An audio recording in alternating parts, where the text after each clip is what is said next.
Madame, mademoiselle, monsieur, bienvenue à Métro News. Voici les principaux titres qui seront développés aujourd'hui. Le Premier ministre Ariel Henry a procédé au renouvellement du mandat de 58 juges sur une liste de 80 que le Conseil supérieur du pouvoir judiciaire lui a soumise. Selon le chef du gouvernement, cette décision est prise pour éviter le dysfonctionnement de l'appareil judiciaire. La France s'engage à fournir une assistance technique à Haïti en matière de lutte contre l'insécurité. C'est ce qu'a fait savoir l'ambassadeur de France en Haïti, Fabrice Moriès. Toutefois, le diplomate reconnaît que le problème de l'insécurité en Haïti ne peut pas se résoudre du jour au lendemain. Le Premier ministre a invité tous les membres du gouvernement à se préparer à faire face aux conséquences de la guerre russo-ukrainienne sur Haïti. Selon le chef du gouvernement, les prix de tous les produits de base et de première nécessité vont augmenter sur le marché local.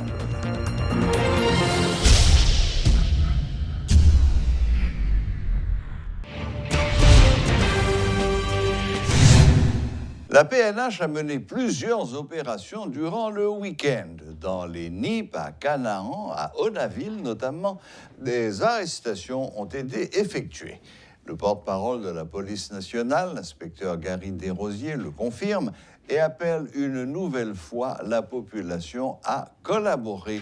Suivez ses explications. Il a été joint au téléphone par Métropole. Ça a commencé par le département des plans, côté que gagné 4 personnes qui arrêtés et 2 véhicules qui confisqués. Moun sa ou ta gen pour avec gang village des dieux, gagné Claudie Mizar qui gagne Toussaint et Talania, alors Claudie gagne 40 ans et Talania gagne 21 ans, gagné et Toussaint et Miquiette qui gagne 24 ans, également Tavarin c'est connu 31 ans. Moussa a participé dans la festivité et pendant la fête patronale Saint-Joseph là. Chef d'accusation, vol des véhicules, association des malfaiteurs. Et 2 véhicules, ça c'est un RAV4 de couleur noire sans plaque. Et puis, deuxièmement, c'est un Ford Ranger de couleur noire. Il a plaqué c'est TQ 24730. Et on a noté que selon tout ça, nous avons comme information, et à savoir le véhicule Ford Ranger là, et gagné et ancien et chef gang village là qui est Anel Joseph qui lui-même était qu'on abord et véhicule ça gain tout dans tabac la police procède à l'arrestation de Jean Lamour chef d'accusation kidnapping vol à main armée et dans la commune Croix des Bouquets et monsieur tout est fait partie membre 400 Maozo le côté que la police a recherché monsieur activement dans Onaville la police procède à l'arrestation de Marie-Christelle Sira et Pierre Roussel Junior, qui sont mineurs de 17 ans, et chef d'accusation auto-kidnapping. Et dans 4 dossiers, ça, la police a recherché et Pierre Taïna, 18 ans, dans ces 4 dossiers, ça, j'en ai dit. Et gagné tout dans Canaran, et la police procède à l'arrestation de Stanley Jean, 25 ans, pour vol, détournement de camions marchandises. Monsieur tout soupçonné tout de attaques qui étaient faites dans l'antenne police qui est Canaran. Et ça a été fait le 14 mars. Et l'État gagne pour le tout avec un gang qui a évolué dans la zone Canaran 2-3. Dans le gang, ça a gagné plusieurs monde que la police a recherché, Jeff et Michelin qui continuent que les Boyd, Timayel qui également Gétro, Raphaël et ancien policier qui est les Pierre Nicholson qui continuent que les Tortoy. Et selon toute information qu'il y a, ancien policier ça, à savoir Pierre Nicholson, tu as toujours à utiliser uniforme PNH là. Et Polyfront mène une opération dans la zone Monacabrit, côté que l'intercepté un véhicule qui sont minibus, numéro plaqué CTP 14960, et qui a transporté 309 caisses de médicaments qui expiraient en provenance de la ville du Cap. Et la plupart des médicaments, ça c'est Foxitin injectable, Heparin injectable et puis Plantin injectable. Il y a une autorité santé publique qui est venue pour vérifier, accompagné des juges de paix. et gagné tous trois moun qui sont arrêtés, côté que le juge de paix a libéré deux, et gagné Rosette Sidelma qui lui-même dans garde à vue dans quatre dossiers ça. Gagné tout Kichler Pierre-Louis, et côté que la police a arrêté lui dans quatre assassinats qui étaient faits sous policier Henri Marc Molians qui est affecté dans des CPJ, où chez tous les mêmes, ça fait partie de gang qui a opéré dans la zone Calaran. Le problème de l'insécurité en Haïti ne peut se résoudre du jour au lendemain, selon l'ambassadeur de France, Fabrice Moriès, qui affirme que son pays en a pleine conscience et qu'il s'est engagé dans la coopération avec la PNH. Le diplomate a fait savoir que son pays collabore avec les autorités haïtiennes et notamment en matière de formation de formateurs dans le domaine de la sécurité. L'urgence, c'est de faire en sorte que les situations sécuritaires soient significativement améliorées. Et donc, ce que nous faisons, c'est que nous avons repris notre coopération sécuritaire avec la police nationale haïtienne. Nous l'avons fait depuis 6 mois, depuis que je suis arrivé. Cela nécessite effectivement des budgets de coopération. Nous les avons trouvés et nous continuerons à en trouver pour rétablir une coopération qui n'avait plus été jugée utile de maintenir, et c'était une erreur. Et nous essayons de la corriger. Essentiellement pour le moment des formations. Il y a des experts français qui viennent des unités spécialisées comme le GIGN ou comme le RAID, qui sont bien connus, et qui viennent ici régulièrement à Port-au-Prince depuis plusieurs semaines. Il y en a actuellement deux experts du RAID qui font des formations anti-gang, au bénéfice de la police nationale haïtienne. On forme des formateurs. Et ces formateurs continueront, eux, à former à l'académie de police les cadets, pour faire en sorte que la réponse policière, qui est celle du gouvernement à l'égard des gangs, soit la plus efficace possible. Est-ce que ça suffit? Non, bien sûr, mais nous ne sommes pas les seuls. Il y a une impatience de la part de la population haïtienne, parce que c'est elle la principale victime de cette situation d'insécurité. Et nous entendons bien ce cri d'angoisse. J'appelle cela l'angoisse sécuritaire. Elle est tout à fait légitime, tout à fait justifiée, en particulier à Port-au-Prince. Donc il faut augmenter notre coopération, il faut mieux se coordonner, il faut essayer aussi de faire en sorte de fournir les équipements dont la PNH a besoin. Et nous examinerons toutes les demandes qui nous sont adressées par la PNH. Mais ce que je voudrais vous dire aussi, c'est que mes experts, les experts français qui viennent ici à Port-au-Prince et qui me briefent sur leur mission, me disent que cela va prendre du temps, que cela ne peut pas se résoudre par un coup de baguette magique. Et ceux qui disent le contraire mentent. Cela va prendre du temps parce que tout simplement, la taille de la PNH aujourd'hui à Haïti est très significativement inférieure à la taille qui est celle des polices dans les pays voisins. Il y a une disproportion très importante entre la capacité logistique, la capacité administrative, la capacité de présence qui est celle de la PNH par rapport à ce qui existe de l'autre côté de la frontière sur l'île, ou par exemple ce qui existe en Jamaïque. Donc c'est ce problème de taille qu'il faut attaquer, et ça passe par un État haïtien qui soit plus fort, mais aussi plus riche. La conférence des recteurs, présidents et dirigeants d'universités et d'institutions d'enseignement supérieur haïtiennes, Corpua, aurait monté un comité de médiation dans le cadre de la démarche du Sénat en vue de trouver une solution à la crise. C'est ce qu'a appris Métropole de sources sûres. Par ailleurs, mis à part la conférence épiscopale haïtienne, les secteurs vaudous et protestants se disent prêts à prendre part à la mission de bons offices en vue de faciliter les négociations politiques et principalement entre Musso et Montana. Le Premier ministre Ariel Henry a annoncé lors de son adresse à la nation vendredi dernier avoir approuvé le renouvellement du mandat de 58 juges sur une liste de 80 que le Conseil supérieur du pouvoir judiciaire lui avait soumise. Cette décision est prise pour éviter le dysfonctionnement de l'appareil judiciaire, selon le chef du gouvernement. Ariel Henry a dit poursuivre ces démarches en vue de combler les sièges vides de la plus haute instance judiciaire du pays et remettre le pays sur les rails de l'état de droit. Il faut que tout Haïtien comprenne. Nous ne pouvons pas quitter le pays à craser net dans main nous. En tout cas, moi pas sorti pour ça arriver pendant moi gain responsabilité diriger le gouvernement. C'est peut-être ça, après un pile consultation avec divers secteurs, avec un pile monde qui savait dans la question de la loi, nous prenons décision pour ne pas quitter tout tribunal dans le pays fermé parce que il y a un pile juge mandat fini. Dans le Conseil des ministres, nous faisons ce fait là, nous renouvelons mandat 58 juges. Sous liste, nous soumettons nous faisons évaluation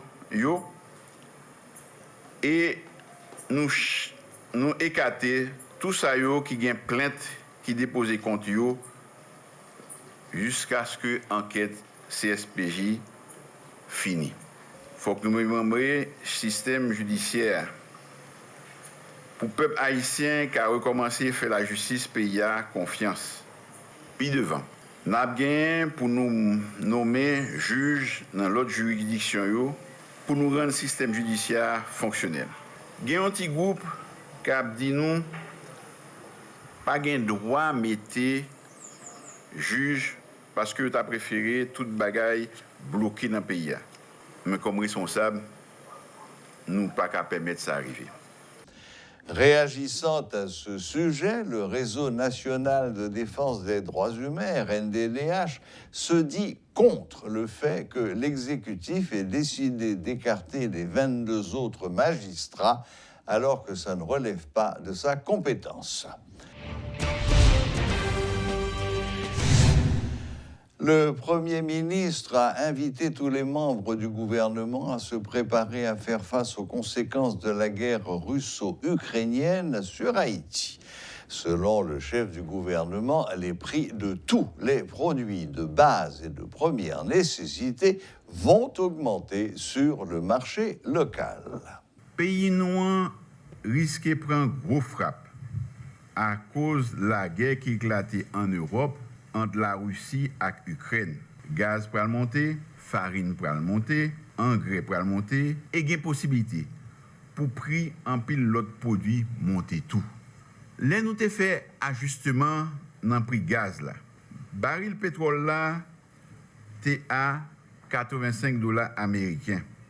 Jodi a, nous avons prix baril là à canalé monter. Il est arrivé $125. Ça va nous en pile tête chargée. Et nous connaissons, nous ne pouvons pas supporter une autre grosse augmentation. Je travaille avec mon gouvernement pour nous voir qui j'en a fait pour nous gérer ça.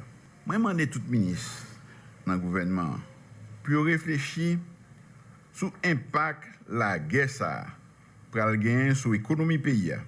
Et puis, proposer des mesures pour nous prendre pour soulager ça qui est plus mal. Je vais demander la Russie camper sous le bombardement lié sous l'Ukraine. Respecter l'indépendance voisin liant. Bail diplomatie une chance pour la paix qu'à retourner. Ça est bon pour tous deux pays et pour le reste du monde, y compris Haïti. Le gouvernement haïtien appelle à mettre fin au conflit russo-ukrainien. Il s'agit d'une déclaration juste, selon des étudiants en diplomatie et relations internationales à l'UEH. Étant l'un des membres signataires de la charte de l'ONU, Haïti a le droit de se positionner autour de la question. De plus, le pays n'a aucun intérêt dans cette guerre, font-ils remarquer. Par ailleurs, ces étudiants soulignent que ce positionnement pourrait n'avoir aucune incidence au niveau international, vu la faiblesse de la diplomatie haïtienne. Et position ça qui s'est demandé pour établir la paix, nous connaissons quel que soit le pays donc sur la planète là, donc il y a une question d'intérêt et surtout relations internationales sont c'est jeu d'intérêt. Donc intérêt la Russie c'est dit pour empêcher et que ennemi envahit. Donc c'est ça, c'est une question de préserver et la question d'intégrité territoriale. Donc, je pense que ça est capable de porter des enjeux tout pour nous-mêmes qui sont dans le monde là et pour nous-mêmes qui sont en Haïti. Et je pense que la position Ariel Henry prend, donc ils sont en position de sagesse. Retomber incidence qui était capable de gagner sur Haïti par rapport avec position, je pense que pas ouais qui certainement qui retomber et si n'a suivre toute déclaration et pas plan tout c'est presque yo aller sous même angle parce que pas quelqu'un état pas quelqu'un pays qui t'a appelé et certainement que nous beaucoup près et si la diplomatie en soi pas qu'à résoudre un problème là nous connaît directement donc nous pourrons tomber dans troisième guerre mondiale que personne monde. Et c'est tout à fait normal pour que Haïti prenne position parce que Haïti c'est je dirais il y a un état qui est signataire je dirais du charte constitutif de l'ONU. Mais cependant, nous devons comprendre que par rapport avec ce qui a passé en Russie, en Ukraine actuellement, chaque décision qu'un pays choisi prend, c'est une position, alors c'est un signal que le voyez directement de par position que les gagne. Cependant, Haïti, de par position liant, c'est une position, je dirais, qui est normale. Position pour que les intervenir sur ça parce que Haïti c'est un pays qui c'est garant démocratie je dirais dans le monde tout comme intégrité territoriale chaque pays les gagne tout droit pour que les fait démontrer alors pour le faire déclaration ça mais maintenant qui pour que le capable gagner décision Haïti prend c'est en fonction de l'intérêt que Haïti gagne. On dit que l'État va prendre position pour dire que la Russie n'a pas fait guerre avec l'Ukraine. C'est-à-dire automatiquement que la Russie a envoyé un signal à tout pays occidental, que lui-même, je dirais, partager les valeurs des pays occidentaux. C'est-à-dire que l'État dit que automatiquement, diplomatiquement campé face à face avec les pays, je dirais, occidentaux. Et ceci qui est très difficile pour que Haïti prenne comme décision par rapport avec faible, je dirais, puissance, représentativité que Haïti gagne sur scène internationale par rapport avec une diplomatie qui, je dirais, en retrait, une diplomatie qui n'est pas pratiquement efficace. Donc, je ne crois pas que c'est pièce un poids que ça va gagner, sinon que Haïti continue et montrer qu'il gagne des relations de bon voisinage avec les pays de l'Occident. Des médecins, tout comme des pharmaciens, dénoncent la vente des médicaments de mauvaise qualité sur le marché informel. Une pratique que condamnent certaines personnes. Interrogées sur la question, ils ont également salué la saisie de plus de 300 caisses de médicaments par la PNH. Suivez ce reportage de Rodolphe Pierre-Louis. La vente des médicaments, une opportunité de gain pour de nombreux citoyens. Toutefois, ce type de commerce met en jeu la vie des patients qui pensent qu'un simple malaise guérira si l'on prend une pilule sans même se soucier de sa date de péremption. Il est quand même surprenant que la PNH soit obligée de faire le travail du ministère de la Santé à Morne-à-Cabri, explique Gary Desrosiers, son porte-parole. Son minibus qui a transporté 309 caisses de médicaments qui expiraient en provenance de la ville du Cap. La plupart des médicaments, c'est Foxitin injectable, Heparin injectable et puis Paraplantin injectable. Il y a tout 3 personnes qui ont arrêté, côté que le juge devait libérer 2. Difficile de mettre un chiffre sur le nombre de fois où des notes rendues publiques ont interdit cette pratique. Qui plus est, le nombre de pharmacies qui fonctionnent illégalement sur le territoire national risque de provoquer un choc. Un sujet qui interpelle certes, mais les autorités étatiques sont-elles touchées par cet état de fait? Toutefois, c'est certain, quand elles sont malades, elles vont prendre des soins à l'étranger. Est-ce à cause de la qualité des médicaments?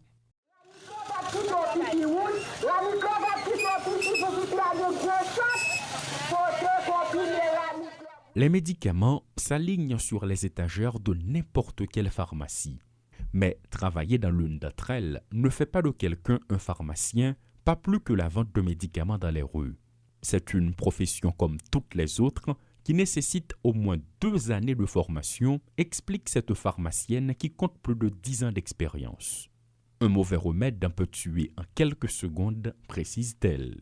Nous recevons un stock de médicaments. Chaque mois, nous faisons expiration dans le produit. Il y a une agence qui prend 3 mois avant, il y a une agence qui est dans le même mois. Mais nous n'avons pas jamais de médicaments qui expirent dans ce stock pour nous vendre aux clients. Du côté de la population, la situation est encore plus critique. Certains citoyens avouent acheter des médicaments dans les rues, même s'ils sont contre cette pratique. Ce père de famille a déjà connu le pire avec les soi-disant pharmaciens rencontrés dans les bus notamment. Même au niveau de l'hôpital général, où il doit lâcher un médicament, ça va lâcher, pas ça ou non? Bon, on va malade là, malade ça a déjà mouru. Bon, on paquet médicaments qui vendent dans la rue, moun yo pas même consulter même pour connaître qui médicament qui bon pour yo, non mais un docteur ou bien un miss etc. Seulement tout d'abord prend médicament. Ou jeune même dans autobus. Il y a des gens qui vendent des médicaments. Yo bay tête yo, c'est agent de marketing yo, y a vend et produit yo produit ça bon. Mais qui donc qui côté était passé dans qui laboratoire que médicament ça a été passé non. Médicaments yo comme pays alors pas gain l'état son l'état démissionné, il dit tout le monde fait ça yo vle. Triboy pas bon après exaction. Moun peut pas ici faire sous le monde. Bon, enfin, bon si presque un médicament, moi même en soi mal bon l'hôpital général des médicaments, ça yo bon non et que les mal garder moi moun qui prend cob là pour courir raqueter. Cette commerçante estime que l'État ne fait pas son travail. Les autorités sanitaires sont absentes. De plus, s'interroge-t-elle, pourquoi trouve-t-on devant chaque hôpital, notamment ceux de l'État, une pharmacie? Qu'est-ce qui explique que les médicaments ne soient pas disponibles dans les centres hospitaliers alors qu'en face, tout est là? Elle regrette en même temps qu'au niveau des pharmacies, les vendeurs ne soient pas à la hauteur. Je ne suis pas petite, je rentre dans la pharmacie, je achète des médicaments. Mais si quelqu'un n'a pas connu, il ne peut pas jamais si médicaments expirés. La vente des médicaments dans les rues, un fait interdit par l'État haïtien, mais qui dans la pratique continue d'être observé dans différentes zones de la capitale et même à travers les 10 départements du pays. Est-ce que cela représente un danger? Même les responsables du ministère de la Santé publique et de la Population en sont conscients. Qui a la volonté de changer la donne? C'est la grande question. Paul Léel et Rodolphe Pierre-Louis pour Télémétropole. Voilà, la boucle est bouclée. Merci de nous rester fidèles. Très bonne semaine à toutes et à tous et à la prochaine. Même heure, même chaîne.